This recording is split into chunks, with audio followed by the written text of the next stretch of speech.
Zokkon is Japan's best family coaster, and it's the newest roller coaster to open up at Fuji-Q Highland, sitting at the base of Mount Fuji. The ride made its debut in July 2023 at a cost of over $30 million US.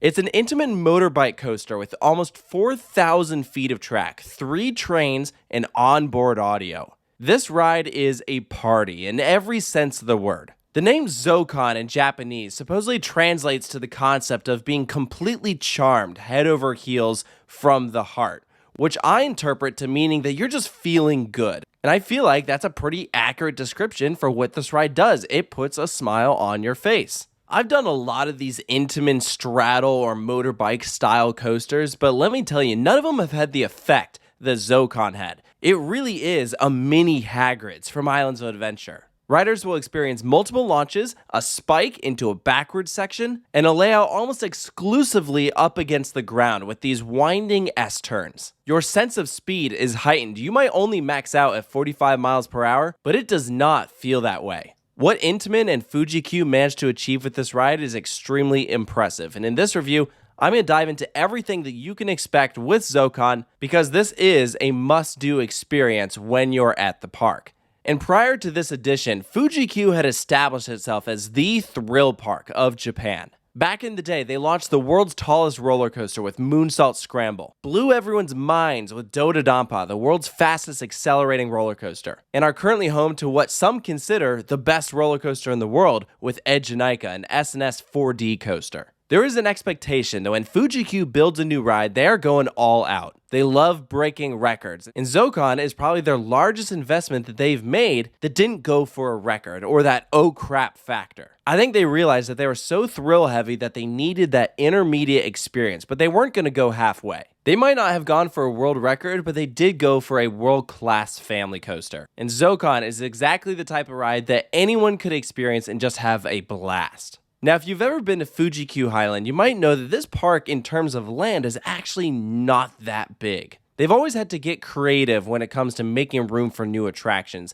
and that especially was the case for Zokkon. When I first visited the park in 2019, I experienced a handful of attractions that are no longer there. This includes a Sansei Wild Mouse and a really creepy atmospheric dark ride where you rode with headphones on over your ears and traveled through a dark room, creating this sensory experience. These 2 attractions got bulldozed and the nearby pizza-themed frisbee got relocated to somewhere else in the park. So all this space in combination with some of the nearby parking lot allowed room for the ride's layout, queue, station, and show building. Somewhere between 5 and 7 acres of land, so quite a sizable attraction. Now, Fuji-Q is absolutely an amusement park, not a theme park, so don't expect a themed experience here. However, Zokkon does have a distinct stylization to it that I would describe as sleek. It's very Tron-like, lots of black and green, neon lights, even the trains have kind of a futuristic design. They are beautiful. There are 3 trains navigating the track at a time, blue, pink, and green accents. It just pops.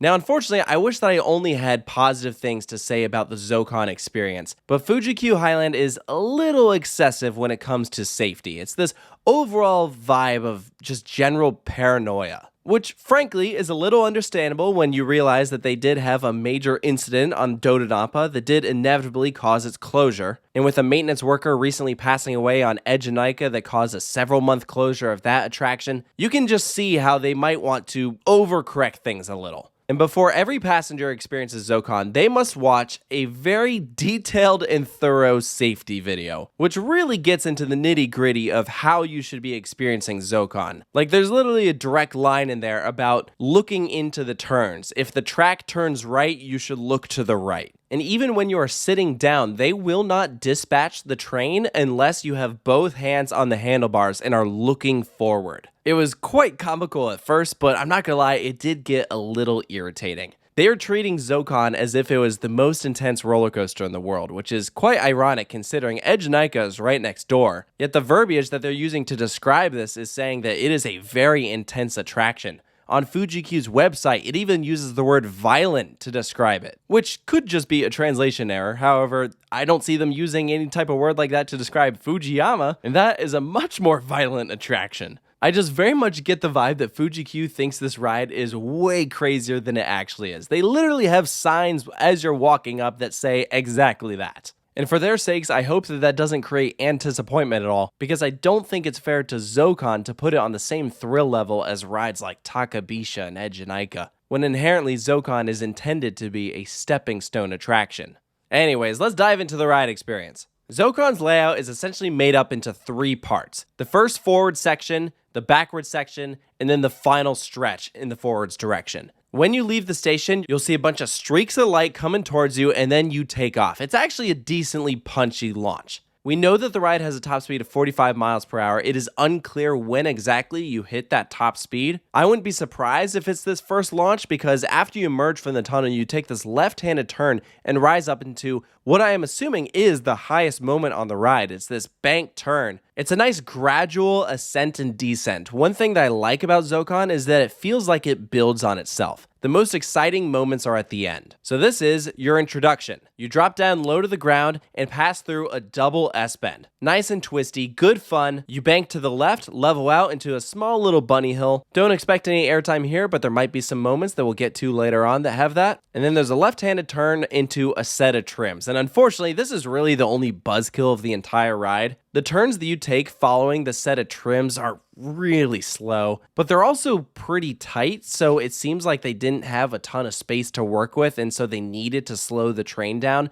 and it definitely kills the momentum for a second. Just be prepared for that. Trust me, it does get better, but definitely a little underwhelming here as you turn left into a tunnel and then drop down into our next launch, and this is to send you up into the spike. It's just a small little boost, but even the boost has some kick to it. This spike is positioned in the back corner of the ride facing Ejinaika. It rises up at a 48-degree angle with this little airtime bump in between. It adds a bit of character, so it's not just a traditional slope up, so I like it. It's something different. In general, the front row was my preferred seat on Zokkon, and of course, when you reach the end of the spike, that's where you feel the closest to the edge, and therefore you also have the biggest backwards drop. So you fall backwards into the tunnel, once again passing over that booster section, this time propelling you in reverse. Thanks to a switch track, you emerge straight out of this tunnel, rising up to the left into this bank turn, falling past Fujiyama into a slow-moving S-bend, backing up now into your show building. And for the most part, I feel like Zokkon keeps a pretty good pace, but this is the one part of the ride where it takes its sweet time. It is not the most efficient process here, backing up, parking, waiting for the switch track to turn, and then rolling forward to drop out of this show scene. Now, they at least try to make this somewhat entertaining for you. There's some flashing lights, and as I mentioned earlier, this ride has onboard audio. It's a custom-made soundtrack from a J-pop band from Tokyo, and it works so well with the experience. Every moment of the attraction, the music is in sync, and at least here in the show scene, it's doing this build to help get you excited. So you slowly creep out of this building, dropping down, turning to the left, and now you enter your final launch section through the small tunnel, rising up into another relatively high point of the coaster. You're now twisting to the left and then switching to the right. Zokkon has a max positive G-force of 3.1, and while it is never explicitly said where you feel that, my best guess would be this right-handed turn, because you take it pretty tight right up against the ground. This final section is really where Zokkon shines. You suddenly snap to the left, banking up against the ground, switch to the right, back to the left, twisting side to side and entering your brake run in what is a fantastic finale. Each of those S-bends are whippy. When you're watching that pre-show and it's saying look into the turns, it's probably talking about these moments.